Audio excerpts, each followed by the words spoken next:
नमस्कार दोस्तों, मैं ट्रैवलर करुणेश शर्मा आप सबसे कुछ गोवा के विषय में बताना चाहता हूँ, क्योंकि हो सकता है कि आप लोग कुछ लोग अभी गोवा जाने का प्लानिंग बना रहे हों।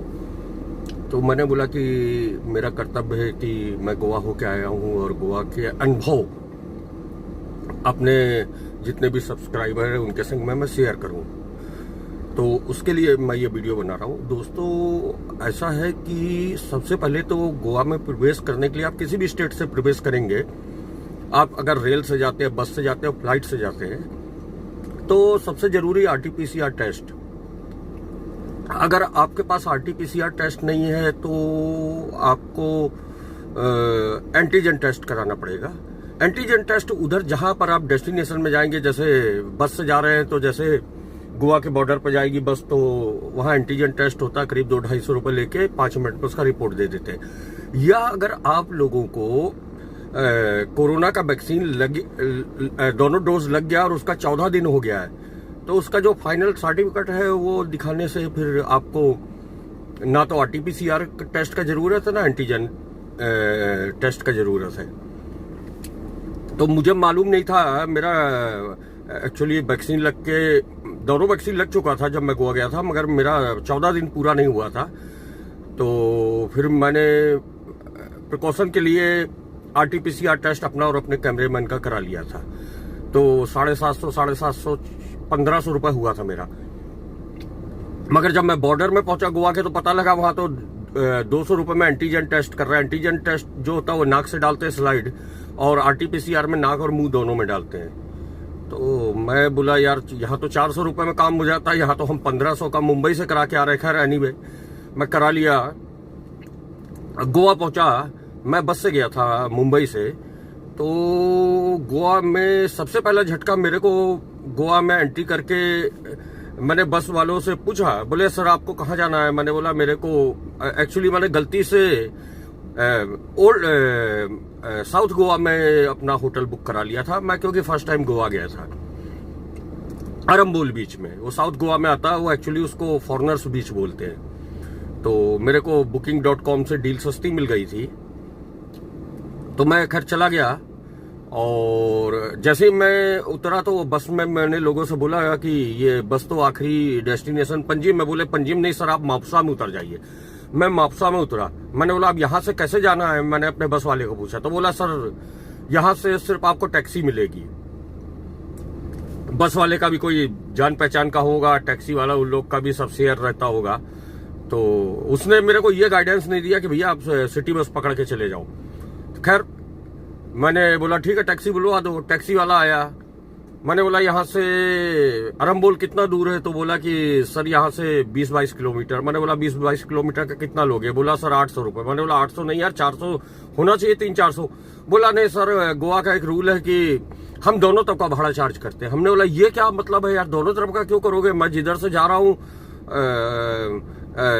उधर तक का करो। बोले नहीं, एक तो और समस्या है कि ना तो वहाँ उबर चलता ना ओला चलती है, प्राइवेट टैक्सी चलती है मनमानवे दाम।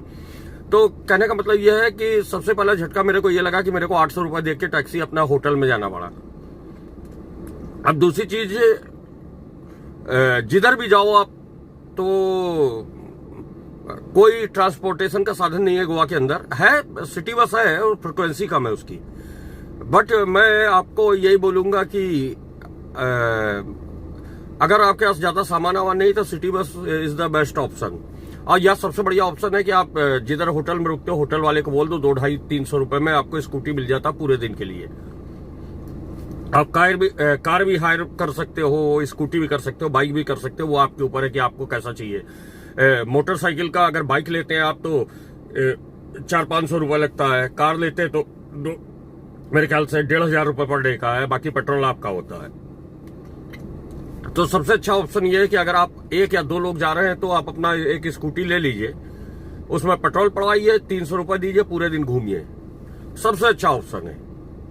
दूसरा चीज मैं ये बोलना चाहता हूं कि खाना और नाश्ता हद से ज्यादा महंगा है गोवा के अंदर।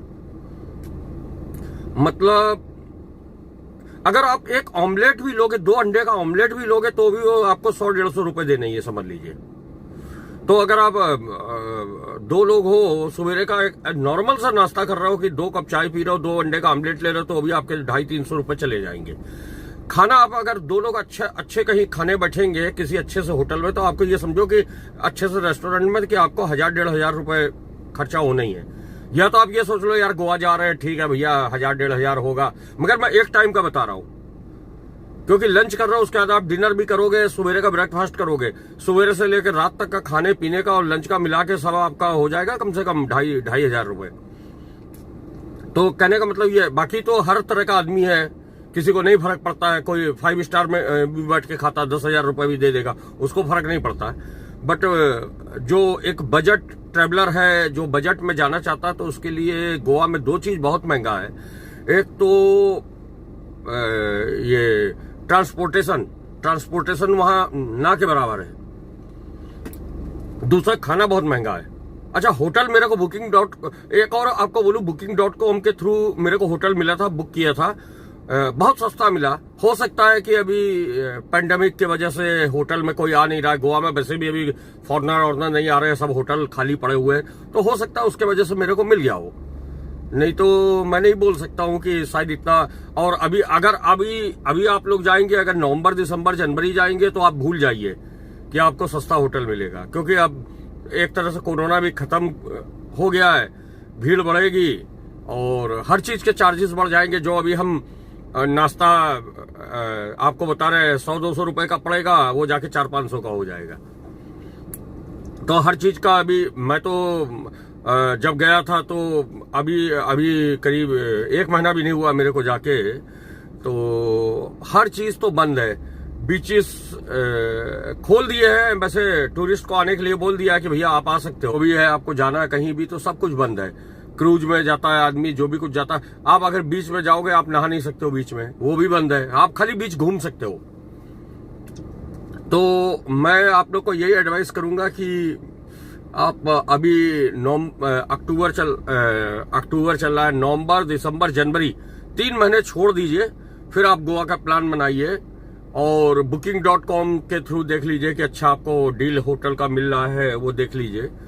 तो मैंने बोला कि आप लोग हमारे सब्सक्राइबर हो, मेरे दोस्त हो, मेरा चैनल देखते हो, तो आप लोगों को गोवा के बारे में बताना बहुत जरूरी है और ये हमारा कर्तव्य है, क्योंकि हमने चैनल इसीलिए खोला कि आप सब लोग को गाइडेंस दे सकें कि गोवा जाने का अच्छा टाइम कौन सा है। मैं तो खैर देखा जाए तो एक तो कोरोना का पीरियड था, दूसरा ऑफ सीजन था, क्योंकि मैं बरसात के सीजन में गया था, तो हो सकता है कि इसलिए मेरे को थोड़ा होटल सस्ता पड़ गया हो। और वैसे मैंने एक होटल, आप मेरे पिछले वीडियो देखोगे तो मैं जिस होटल में रुका था उसका मैंने पूरा कॉन्टेक्ट नंबर और सब कुछ दिया हुआ है। अगर आप बताओगे कि हम ट्रेवलर करुणेश की तरफ से आए, तो आपको 10-20% वो लोग छूट भी देंगे। मतलब आप अगर booking.com के थ्रू जाते हो, उसके बाद भी आप बताओगे, तो हो सकता है उसमें भी वो लोग बोल रहे हैं कि हम आपके चैनल के मार्फत अगर कोई आता है तो हम उनको और छूट देंगे। तो आप लोग देखिए, बहुत से लोग जाना पसंद करते हैं कि नवंबर, दिसंबर, जनवरी, बट नवंबर, दिसंबर, जनवरी बहुत पीक टाइम होता है। या तो आप जाइए, आप देख लीजिए कि अगर आपको होटल में पहले से बुकिंग करा लीजिए, आपको होटल में जगह मिल रहा है, तो उससे अच्छा कोई बात नहीं है। और नहीं तो मेरा तो आप लोग को यही एडवाइस है कि आप फरवरी के सीजन के बाद जाइए, एंजॉय करिए, क्योंकि आदमी शांति चाहता है और शांति गोवा में मिलेगी, मगर वो ऑफ सीजन में मिलेगी। आप ऑन सीजन में जाओगे, अभी जाओगे तो पूरा भीड़ भड़का होगा, कुछ मिलेगा नहीं। बाकी हर तरह का आदमी है, किसी को शोर पसंद है, किसी को एकांत पसंद है। अगर एकांत पसंद है तो आप फरवरी के बाद जाइए, और एकांत नहीं पसंद है तो आप अभी जा सकते हैं। मोस्ट वेलकम आपका, आप जाइए गोवा। और जो मैंने हर बजट का होटल भी डाल दिया है कि आपका जो बजट है आप उस होटल में, मैंने डिस्क्रिप्शन में डाला था पिछले वीडियो में, सब उनका कॉन्टैक्ट नंबर और कार्ड नंबर डाला था, तो आप लोग जाके वहाँ कॉन्टैक्ट कर सकते हैं। और अगर आप लोग को फिर भी कोई दिक्कत आए तो मेरा फोन नंबर नोट कर लीजिए। मैं अपना फोन नंबर बोल दे रहा हूँ, मैं 2 बार रिपीट कर दे रहा हूँ, आप लोग मेरा फोन नंबर सुन लीजिए। मेरे को फोन कर सकते हैं, अगर वो होटल वाला आपको कम में नहीं दे रहा तो मैं उसको बात कर लूंगा। मेरा नंबर आप लोग नोट करिए, 981953 2567। फिर से मैं एक बार रिपीट कर रहा हूं, 9819532567। तो ये मैंने आप लोगों को जानकारी दे दिया, 2-4 जानकारी दे दिया है। तो फिर से मैं एक बार रिपीट कर दे रहा हूं जानकारी कि गोवा में ट्रांसपोर्टेशन और खाने का बहुत महंगा है। खाना और कहीं आना जाना महंगा है। होटल सस्ता है, हर बजट का होटल है। बाकी तो मैं गोवा गया हूं तो इस सीजन में गया हूं, कुछ भी मेरे को खुला नहीं मिला। उसके बाद मैं आगे बेलगांव निकल गया था, वहां से 150 किलोमीटर था। वो मेरा एक्सपीरियंस बहुत अच्छा रहा है बेलगांव का, कर्नाटका का, जो कि मैंने पिछले वीडियो में डाला हुआ है। और आपको अगर मेरे से कुछ भी पूछना हो तो मैंने जो फोन नंबर दिए हुए हैं, अगर आपको किधर का भी बेलगांव का किसी के बारे में भी डिस्कशन करना है तो मोस्ट वेलकम है। मेरा फोन कभी बंद नहीं होता, हमेशा खुला। अपने सब्सक्राइबर के लिए किसी भी समय आप लोग मेरे को फोन कर सकते हो और किसी भी समय कर सकते हो। रात को सवेरे 8 बजे से लेकर रात को 10 बजे तक मेरे को कभी भी आप लोग फोन कर सकते हो। आप लोग का बहुत धन्यवाद। चलिए,